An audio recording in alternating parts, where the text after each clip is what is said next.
दीप ज्योति परम ज्योति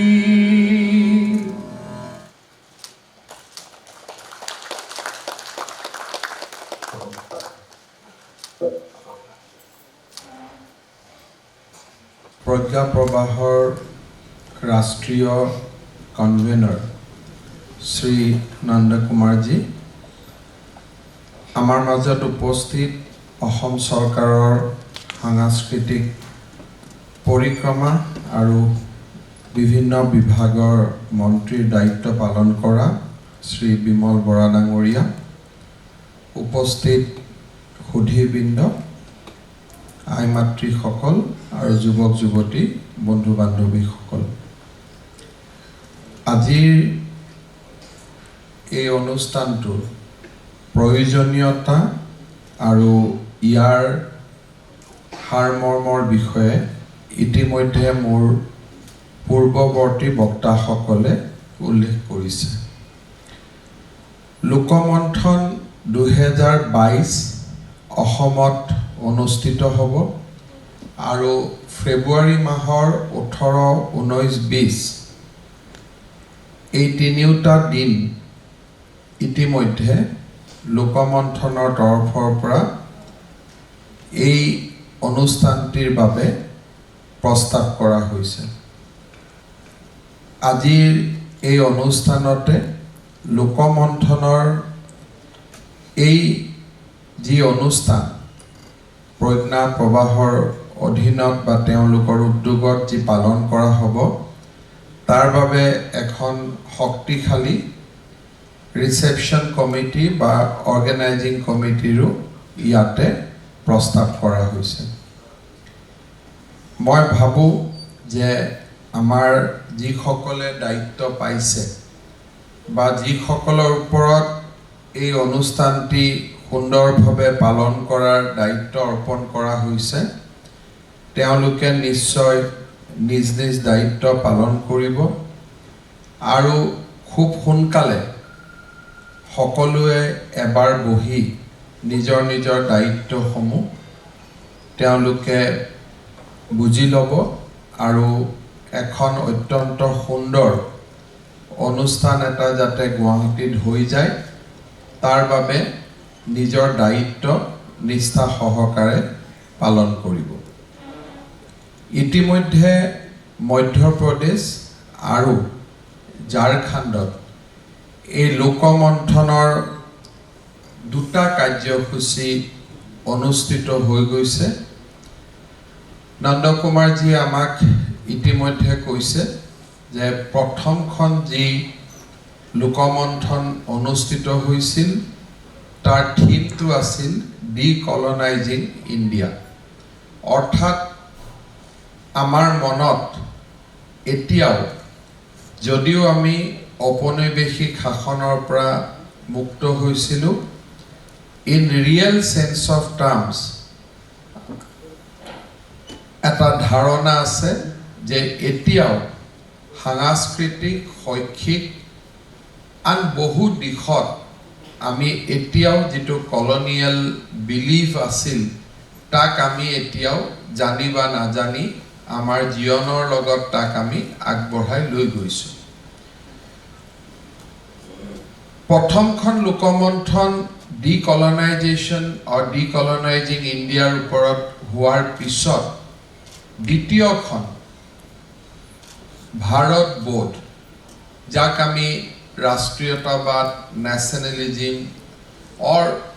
আমি ভাৰতীয় হোৱাৰ গৌৰৱৰ সৈতে সংযোজিত কৰিব পাৰোঁ সেই থিমৰ ওপৰত ৰাঁচীত দ্বিতীয়বাৰৰ বাবে এই প্ৰজ্ঞা প্ৰবাহৰ ৰাষ্ট্ৰীয় কাৰ্যসূচী পালন কৰা হৈছিল। অসমত বা গুৱাহাটী মহানগৰীত যিখন তৃতীয় লোকমন্থন অনুষ্ঠিত হ'ব তাৰ যিটো থিম সেই থিমটো লোৱা হৈছে লোক সংস্কৃতি, অৰ্থাৎ ডিকলনাইজিং ইণ্ডিয়াৰ পৰা ভাৰত বোধৰ দি আমি আহি লোক সংস্কৃতি এই থিমটোৰ ওপৰত আমাৰ তিনিদিনীয়া মন্থন অনুষ্ঠিত হ'ব। যদি আমি উত্তৰ পূৰ্বৰ ফালে চাওঁ, উত্তৰ পূৰ্ব হৈছে বিভিন্ন ভাষা ভাষী লোকৰ, জনগোষ্ঠীয় লোকৰ এক মিলনভূমি। আৰু প্ৰত্যেকটো জনগোষ্ঠীৰ, প্ৰত্যেকটো জনজাতীয় লোকৰ এক প্ৰকাৰ ক'ব গ'লে প্ৰত্যেকটো অঞ্চলত একোটা লোক সংস্কৃতি আছে। আৰু এই লোক সংস্কৃতিবিলাকৰ আধাৰতে আমি বহু বছৰ ধৰি ছ'চাইটি বা ছ'চিয়েল এনিমেল হিচাপে আমি আমাৰ জীৱন আগবঢ়াইছোঁ। আধুনিকতাৰ মাজতো আমাৰ গাঁওসমূহত, বিশেষকৈ আমাৰ জনগোষ্ঠীয় আৰু জনজাতীয় লোকৰ মাজত এতিয়াও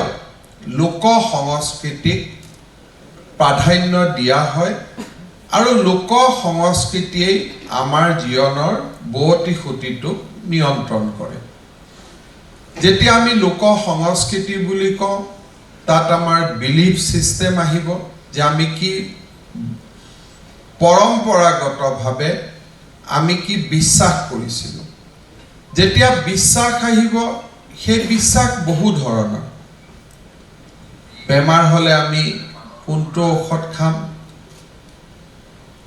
যেতিয়া আমাৰ সংকট আহিব কোনডাল গছক আমি প্ৰণাম কৰিম, কাৰ তলত আমি চাকি বন্তি জ্বলাম, শিক্ষা আৰম্ভ হ'লে আমি কি পথেদি আমাৰ শিক্ষা আৰম্ভ হ'ব, আনন্দৰ সময়ত আমাৰ উৎসৱ কি হ'ব, বেদনাৰ সময়ত পৰিত্ৰাণৰ উপায় কি হ'ব, জন্মৰ সময়ত আমি কি ধৰণে উৎসৱ পালন কৰিম, মৃত্যুৰ সময়ত আমি কেনেকৈ আমাৰ বেদনা প্ৰকাশ কৰিম। জীৱনৰ গোটেই 360 ডিগ্ৰী আমাৰ সমস্ত জীৱনৰ বোৱতী খুঁটিটোক আমাৰ লোক সংস্কৃতিয়ে নিয়ন্ত্ৰণ কৰে। যোৱাকালি যদি আমি কাতি বিহুত চাকি জ্বলাইছোঁ, তাতো লোক সংস্কৃতি জড়িত হৈ আছে। কিন্তু আটাইতকৈ ডাঙৰ কথা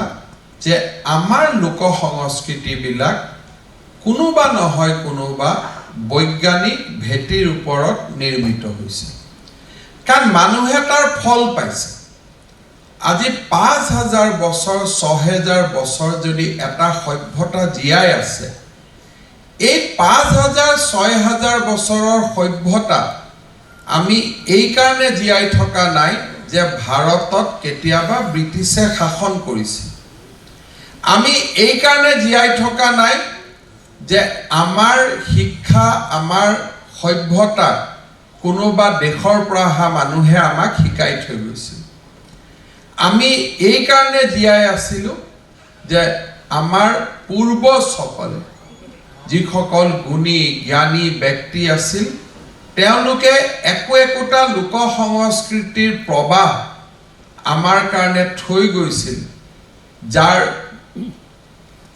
আধাৰ হিচাপে লৈ আমি আমাৰ জীৱনৰ বোৱতী খুঁটিটোক আমি জন্মৰ পৰা মৃত্যু পৰ্যন্ত আমি আগুৱাই লৈ গৈছিলোঁ আৰু আজিও আমি আগুৱাই লৈ গৈ আছোঁ। আমি যেতিয়া কাতি বিহুত চাকি জ্বলাম, তাৰো এটা বৈজ্ঞানিক দৃষ্টিভংগী আছে। সেই দিনটোৰ এটা তাৎপৰ্য আছে। অৰ্থাৎ কাতি বিহুৰ দিনাখনৰ পৰাই সূৰ্য আৰু পৃথিৱীৰ মাজত দূৰত্ব বৃদ্ধি পাব আৰম্ভ কৰে, শীত হ'ব আৰম্ভ কৰে। আমি সূৰ্যক আৰাধনা কৰোঁ যাতে আকৌ দীপ্তমান হৈ সূৰ্যটো আমাৰ মাজলৈ উভতি আহে। বহুতে কয় যে কাতি বিহু মানে কঙালী বিহু। কঙালীৰ লগত সম্বন্ধ নাই, কাৰণ কাতি বিহুত যেতিয়া আমি চাকি জ্বলাওঁ, আমি সুন্দৰভাৱে পকি থকা ধানবিলাক দেখা পাওঁ। তাৰমানে ভোগালী আহি আছে। ইয়াত আধ্যাত্মিকতা জড়িত হৈ আছে, ইয়াত আমাৰ লোকবিশ্বাস জড়িত হৈ আছে। আৰু তাৰ মাজেৰে আমি সৃষ্টিক আগুৱাই লৈ যোৱাৰ কল্পনা জড়িত হৈ আছে আৰু এই ভাৰত মহাদেশখনত এনেকুৱা লোক সংস্কৃতিৰে আমাৰ দেশখন পৰিপূৰ্ণ হৈ আছে আজি যদি পশ্চিমীয়া সভ্যতাই আমাক কোনোবা এটা ডাইৰেকশ্যনত লৈ যায় ভাৰতৰ সভ্যতা সংস্কৃতিত সমাহিত হৈ থকা বিভিন্ন লোক সংস্কৃতিয়ে আমাক বিভিন্ন ধৰণে জীৱনৰ বুৱতী খুঁটিটোক আগুৱাই লৈ যোৱা শিকায় কিন্তু আমাৰ লক্ষ্য এটাই থাকে কাৰণ ভাৰতৰ সভ্যতা সংস্কৃতিৰ মূল লক্ষ্যই হৈছে জ্ঞানৰ অন্বেষণ যি জ্ঞানৰ মাজেৰে আমি নেদেখাজনৰ ওচৰলৈ আমি কাষ চাপি গৈ থাকিব পাৰোঁ আমাৰ জীৱনটো এই ধৰণে আগবাঢ়ি যায় প্ৰবাহিত হয় যে আমি সনাতন সভ্যতা সংস্কৃতিত আমি জীয়াই থকাৰ বাবে আমি জীয়াই নাথাকো সনাতন সভ্যতা সংস্কৃতিক আমি নেদেখাজনৰ ওচৰলৈ যোৱাৰ বাবে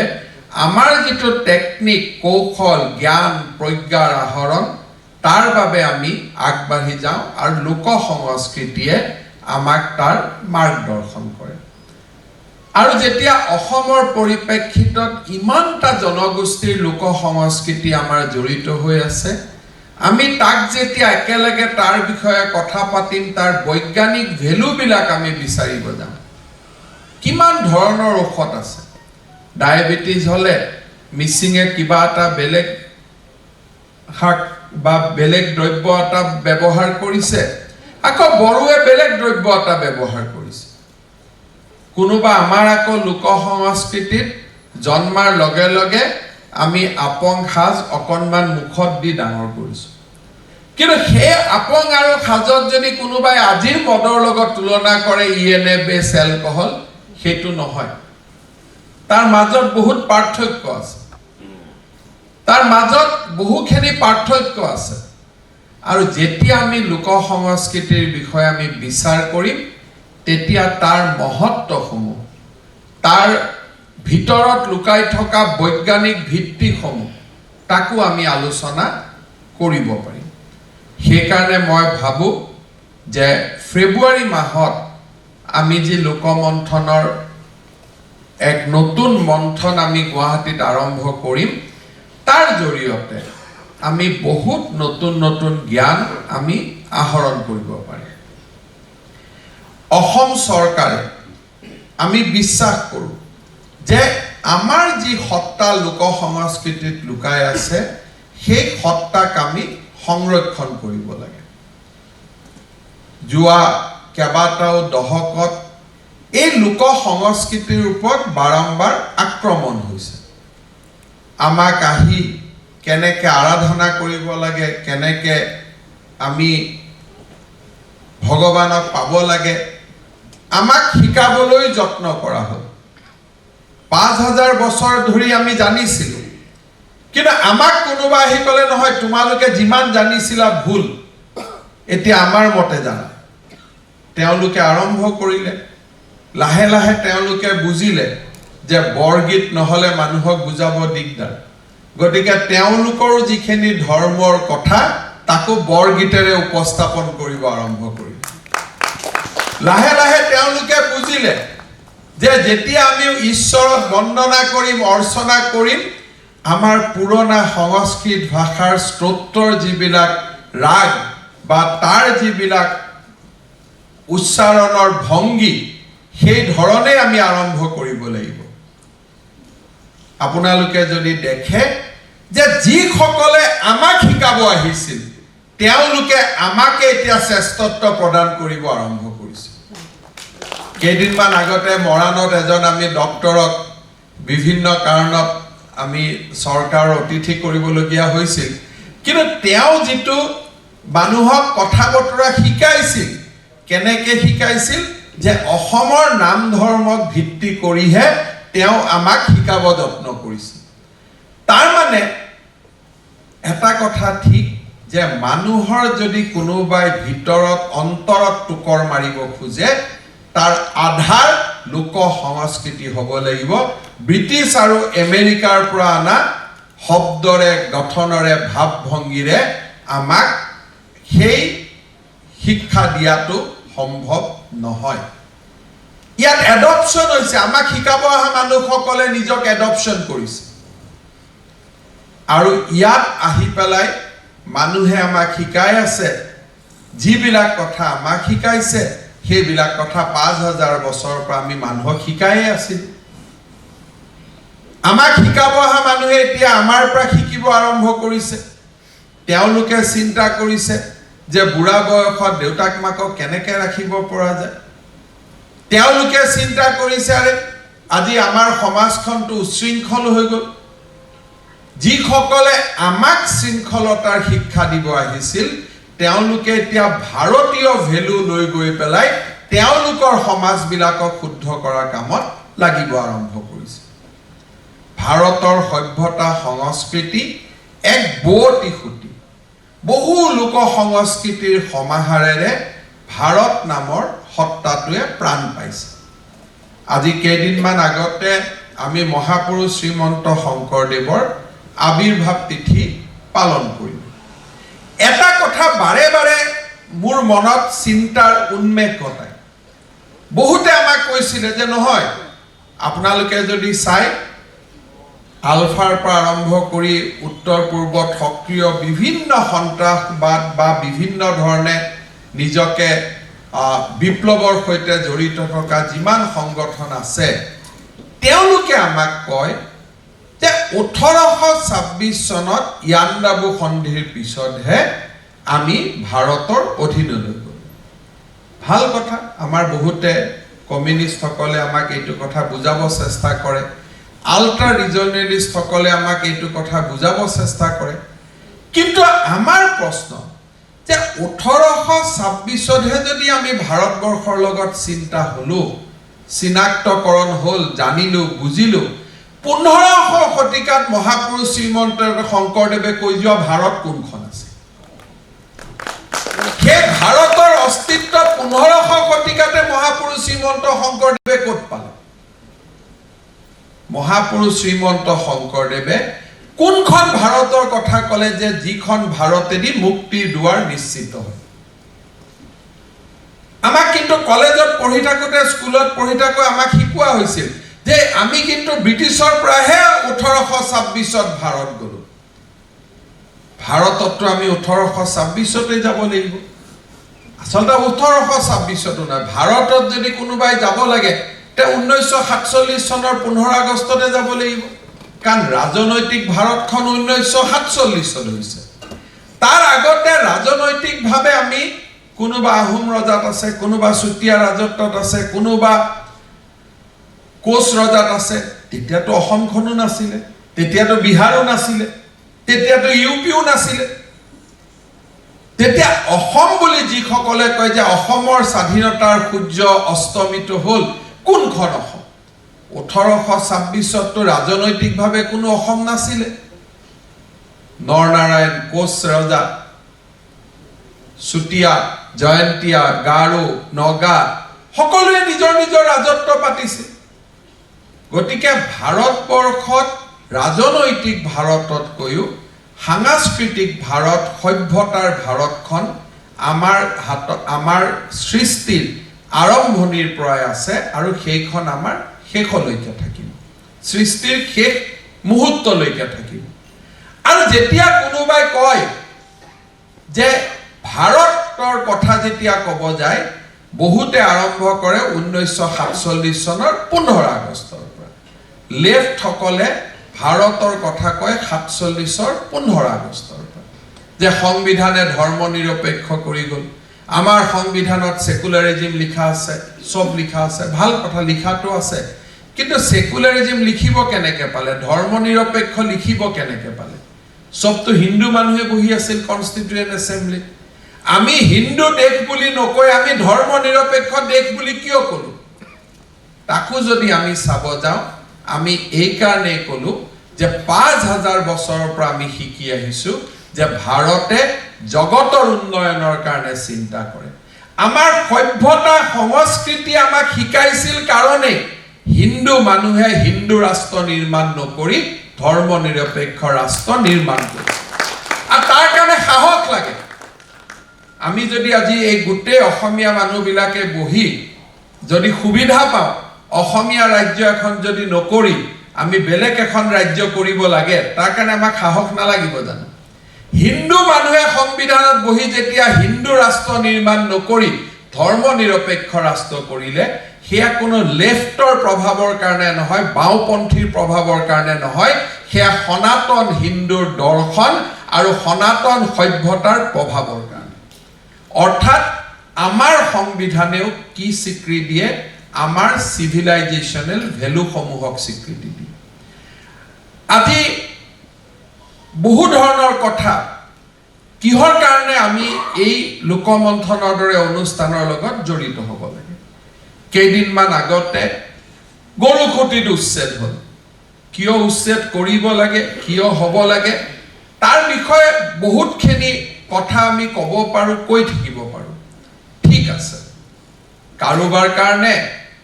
গৰুখুটিৰ এভিকশ্যনত দুখীয়া মানুহৰ কষ্ট হৈছে that can be a theory yes আমাৰ লগত মত নিমিলে আমি ভাবো যে আমি তেওঁলোকক উচ্ছেদ কৰিব লাগে কিছুমানে ভাবে হয় উচ্ছেদ কৰাটো ভুল হৈছে দুখীয়া মানুহৰ কষ্ট হৈছে ধৰ্মৰ নামত কষ্ট দিব নালাগে তে এই একেখিনি মানুহে বাংলাদেশত হিন্দুৰ ওপৰত অত্যাচাৰ হওঁতে সমানে টুইট কৰিব নালাগে জানো সমানে ক'ব নালাগে জানো কিন্তু কোনো এজন বাওপন্থী মানুহে যোৱা 10-15 দিনত যিমান বিলাক লেফট গ্ৰুপে গৰুখুটিৰ এভিকশ্যনৰ ওপৰত আলোচনা কৰিলে য'ত একো হোৱাই নাছিলে এতিয়াও 1000 বিঘা মাটিয়ে পাই আছে মানুহবিলাক কোনো অসুবিধাই হোৱা নাছিলে আমি মাত্ৰ কৈছো ভাই 77000 বিঘা মাটি কিয় লগত ৰাখিব লাগে মানুহৰ মাটি নাই গতিকে ঠিক আছে আমিও কাম কৰো একেলগে খেতিয়ে হ'ব খেতিৰ শস্যটো সকলোৱে খাব কিন্তু সেই একেবোৰ লেফটে বাওপন্থী লোকসকলে আজি কিন্তু বাংলাদেশত যেতিয়া হিন্দুৰ ওপৰত অত্যাচাৰ হৈছে তাক সমালোচনা তেওঁলোকে কৰা নাই বাংলাদেশৰ প্ৰধানমন্ত্ৰী শেখ হাসিনাই সমালোচনা কৰিছে কিন্তু আমাৰ বিন্দাকাৰাত পাৰ্টিয়ে সমালোচনা কৰাৰ সাহস কৰিব পৰা নাই বাংলাদেশৰ প্ৰধানমন্ত্ৰীয়ে সমালোচনা কৰিছে যে যি হৈছে ভুল হৈছে মই শাস্তি দিম কিন্তু আমাৰ লেফটে আজি তাক সমালোচনা কৰিব পৰা নাই তাৰমানে গ্ৰেজুৱেলি বাওপন্থী চিন্তাধাৰা আগতে আছিল সৰ্বহাৰাৰ কাৰণে এতিয়া বাওপন্থী চিন্তাধাৰা হ'ল anti Indian culture anti Hindu civilisation সিধা সিধি এতিয়া তেওঁলোকে কৈ দিব পাৰে যে আমি হিন্দুৰ বিপক্ষে আছো তেওঁলোকে ৰামো নাই বুলি ক'ব ৰাৱণো নাই বুলি ক'ব কৃষ্ণও নাই বুলি ক'ব আমাৰ সমগ্ৰ বিলিফ যিটো সিস্টেম আমাৰ যিটো বিশ্বাসক তেওঁলোকে নস্যাৎ কৰি দিব 5000 বছৰ পৰা যদি মই কামাখ্যাক পূজা কৰি আছো বলে এইটো মিছা যদি মই শংকৰদেৱক পূজা কৰিছো নহয় না শংকৰদেৱ বাওপন্থীহে আছিল ভাগৱতৰ কথা শংকৰদেৱে নকৈছিলে ভাৰতৰ কথা শংকৰদেৱে নকৈছিলে অৰ্থাৎ তেওঁলোকে নিজৰ পৃথিৱী এখন বনাই লৈছে বাট আনফৰচুনেটলি আমাৰ বহুত নতুন পুৰুষ সেই চিন্তাৰ শিকাৰ হৈছে আমি যদি তেওঁলোকক সমালোচনাও কৰো লগত কিন্তু আমি ক'ব লাগিব যে তেওঁলোক কবাত নহয় কবাত তেওঁলোক সফল হৈছে কাৰণ আমি যিসকলে ৰাষ্ট্ৰৰ কাৰণে চিন্তা কৰো আজিৰ পৰা 2 বছৰ আগলৈকে মহাপুৰুষ শ্ৰীমন্ত শংকৰদেৱৰ ভাৰত বন্দনাৰ কথা আমি কতো আলোচনা নকৰিছিলো আমি এৰি দিছিলো যে হয় 1826 চনৰ পৰা অসম ভাৰতৰ অধীনত গৈছে we have surrendered to their thought process আমি তেওঁলোকৰ thought process টোৰ ওচৰত সাৰেন্ডাৰ কৰি দিছিল শংকৰদেৱ সাম্যবাদী আছিল আমি মানি লৈছিলো আমাৰ মানুহ মই স্কুলত পঢ়োতে মোক টিচাৰে বুজাইছিল যে শংকৰদেৱ সাম্যবাদী আছিল মানে সাম্য শব্দটোৱেটো শংকৰদেৱৰ জীৱনৰ বহুত পিছত আহিল শংকৰদেৱে এনেকুৱা কৰি দিছিল যে কাল মাৰ্ক্সকহে অনুসৰণ কৰি শংকৰদেৱে একশৰণ ভাগৱত ধৰ্ম আৰম্ভ কৰিছিল আমাক তেনেকুৱা শিকোৱা হৈছিল and those were written by the so-called intellectuals of Assam যে শংকৰদেৱৰ আদৰ্শ সাম্যবাদী আছিল আৰে মই কলো হেতেন যদি শংকৰদেৱৰ আদৰ্শত সাম্যবাদৰ চিন আছে তেতিয়ালে মই কলোহেঁতেন যে কাৰ্ল মাৰ্ক্সে শংকৰদেৱক কপি কৰিহে লেফটিজিম সৃষ্টি কৰিছিল কিন্তু এনেকুৱা লেফটিজিমে কৰি দিলে যে নহয় শংকৰদেৱে যেন কাৰ্ল মাৰ্ক্সৰ লিখা পঢ়া চাইহে কীৰ্তন ঘোষা লিখিছে আৰু আমি তেনেকৈ বিশ্বাসো কৰি আছিলোঁ এতিয়া যেতিয়া লাহে লাহে এখন যেতিয়া মই এবাৰ শংকৰদেৱক বিভিন্ন ধৰণে তেওঁৰ সনাতনী পৰম্পৰাৰ ওপৰত কথা কৈছিলোঁ এজনে মোক ক'লে যে শংকৰদেৱটো হিন্দুৱে নাছিল শংকৰদেৱৰ ধৰ্মই বেলেগ আছিল so called intellectual mini intellectual ক'ব মেজৰ intellectual ক'ব এইটো বেলেগ কথা পিছত মই ভয় খাই গ'লো ৰকচোন এতিয়া আকৌ এখন ডাঙৰ ডিবেটত পৰিম লাষ্টত যেতিয়া গুণমালাখন পঢ়িলোঁ মহাপুৰুষ শ্ৰীমন্ত শংকৰদেৱে নিজে লিখি থৈ গ'ল যে ইটো বিতুপন ধৰ্ম সনাতন সেই লাইনটো যিদিনাখনে মই ক'লো সিদিনাখনৰ পৰা সেইটো চেপ্টাৰ যেনিবা তেওঁলোকে বন্ধ কৰিলে আজিকালি মহাপুৰুষ শ্ৰীমন্ত শংকৰদেৱক কাৰ্ল মাৰ্ক্স বুলি কোৱাটো বন্ধ কৰিলে এটা মানি ল'লে কাৰণ আমি কোৱা আৰম্ভ কৰিলোঁ আগত আমি নকৈছিলোঁ যোৱা 5 বছৰত আমি কোনো কথা বনাই ক'ব নালাগে কাৰণ history is in our side আমি কি বনাই ক'ম 1500 চেঞ্চুৰীত মহাপুৰুষ শ্ৰীমন্ত শংকৰদেৱে ভাৰত বন্দনা কৰিছিল কৃষ্ণৰ নাম তামিলনাডুতো লয় অসমতো লয় ইউপিতো লয় ৰামৰ নাম সকলোতে লয় আমাৰ ইয়াত কামাখ্যা মন্দিৰ চাবৰ কাৰণে মানুহ আহে আমিও ৰামেশ্বৰম চাব যাওঁ মানে এই সাংস্কৃতিক ভাৰতবৰ্ষৰ অস্তিত্ব নাছিল বুলি ক'ব মিছা কথা ক'ব লাগিব আছিল বুলি ক'ব মিছা কথা ক'ব নালাগে so truth and history facts are with us কিন্তু আমি নকওঁ ক'ব আমি বেয়া পাওঁ যেটা লেফট সকল আমাৰ ওপৰত হাবি পৰি যায় আমি ভয়ত চুপচাপ হৈ এই বৰ লিখিব বেয়া বেয়া কৈ লিখিব ইহঁতৰ লগত নোৱাৰি so we have a tendency to surrender in front of their thought process but whenever we have challenged them subject to edit কেইদিনমান আগলৈকে যেতিয়া আমি ক'লো যে শ্যামা প্ৰসাদ মুখাৰ্জী অসমীয়া ভাষাৰ পৃষ্ঠপোষকতা কৰিছিল they wanted to challenge us কিন্তু যেতিয়া বিৰিঞ্চি কুমাৰ বৰুৱাৰ পৰা পুষ্পলতা দাসৰ পৰা এফালৰ পৰা এফালে লিখা উলিয়াব আৰম্ভ কৰা হ'ল they have simply diverted from that topic বোলে গৰু খুটি কিয় হ'ল so whenever you have challenged left আমাক কি শিকায় মানুহক ঘিন কৰিব শিকায় কাজিয়া কৰিব শিকায় কোনো ধনী অসমত নাই তো এটা ধনী বুলি কল্পনা কৰি আমি ইয়াত সৰ্বহাৰা হ'ব লাগিব অসমত ধনী কোন আছিল আপোনালোকে যদি চাই যে অসম এনেকুৱা এখন দেশ আছিল য'ত আহোম স্বৰ্গদেউ সকলেও ৰাজপ্ৰসাদ নিৰ্মাণ কৰা নাছিল বেলেগৰ ৰাজপ্ৰসাদ আছিল অসমত কিন্তু ৰাজপ্ৰসাদ নাছিলে কাৰণ আমাৰ চিন্তা ইমান নিৰ্মল আছিল যে ইয়াত ধনী দুখীয়া নাছিলে গতিকে মই সিপিএম হ'বৰ কাৰণে 2-4টা টাটা বিলা বনোৱাৰ পিছতহে মই সিপিএম হ'ব পাৰিম ধনীয়ে নাই যদি মই ইয়াত প্ৰলেটৰিয়েট ক্লাছেছ অফ প্ৰলেটৰিয়েট সৰ্বহাৰা যুদ্ধ ধনী দুখীয়াই কথাবোৰ ক'ৰ পৰা পাম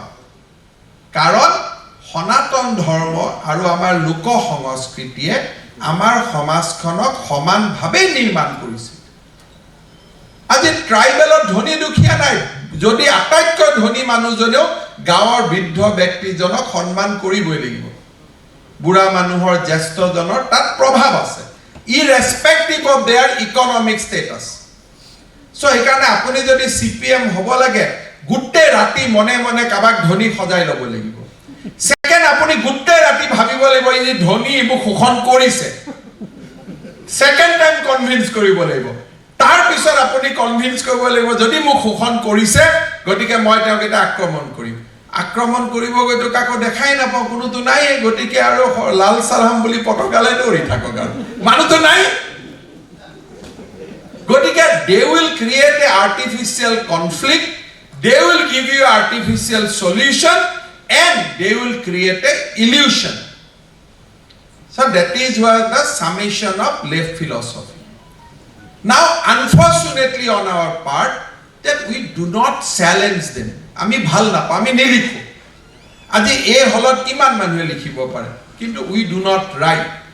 বিতৰ্ক হলে আমি ভাগি দিওঁ ক'ত আৰু কাৰণ আমি উই আৰ মোৰ কনচাৰ্ণ যে কোনোবাই আমাৰ কথা ক'ব নেকি ফেচবুকত লিখিব নেকি আমাক ট্ৰল কৰিব নেকি আৰে বাবা কোনে ট্ৰল কৰে আমি গোটেইবিলাকে লাগি ফুৰিলে সিহঁতে উল্টাই ট্ৰল হৈ যাব we do not have that collective willpower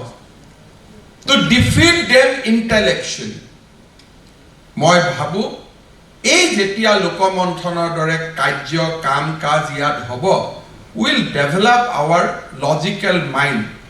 which is again based on fact আমাক আহি একো শিকাব নালাগে মিছা কথা আমাৰ ঠকাখিনি আমাক উদঙাই দিব যে তোমালোকৰ কালচাৰত এটো আছিলে তোমালোকৰ বিলিফ সিস্টেমত এটো আছিলে তোমালোক অসমীয়া বিলাকে পাহৰি গৈছিলা just recollect whatever you have got from your elders or from the generation whatever is preserved for you আমি পাহৰি গৈ আমি এটা দাসত্বৰ শৃংখলত নিজকে নিজে বান্ধি লৈছো লৈ পেলাই আমি চাই আছো সেইকাৰণে মই ভাবো যে এই যে লোকমন্থন হ'ব আমি অকল কিবা এটা যে অনুষ্ঠান হলে ৰিসেপশন কমিটি কোন ট্ৰান্সপোৰ্ট কমিটি কোন হেবিলাকটো আমি আছো we can take care of that part but how we can contribute আৰু আমি কি লৈ যাব পাৰিম তাৰ পৰা আৰু তাক আমি সাস্টেইন লোকমন্থন হৈ গল ফাংচন হৈ গল নন্দকুমাৰজি ঘূৰি গল but what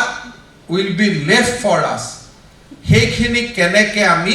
মানুহৰ মাজলৈ বছৰ বছৰ জুৰি লৈ যাব পাৰো আৰু আমাৰ লোক সংস্কৃতিৰ শ্ৰেষ্ঠত্বক আমি কেনেকে প্ৰতিপন্ন কৰিব পাৰো সেইটোৱে হৈছে যি আমাৰ আছিলে তাক কেনেকে আমি জগত সভাত পুনৰ এবাৰ উপস্থাপন কৰিব পাৰো এই কাৰণে আমাৰ লোকমন্থনৰ কাম হ'ব আপোনালোক আহিব আপোনালোকে নিজক জড়িত কৰিব আৰু এই মন্থনৰ পৰা আমি অমৃত সৃষ্টি কৰি সেই অমৃতক আমি অসমৰ মানুহৰ মাজলৈ লৈ যাম বহুত বহুত ধন্যবাদ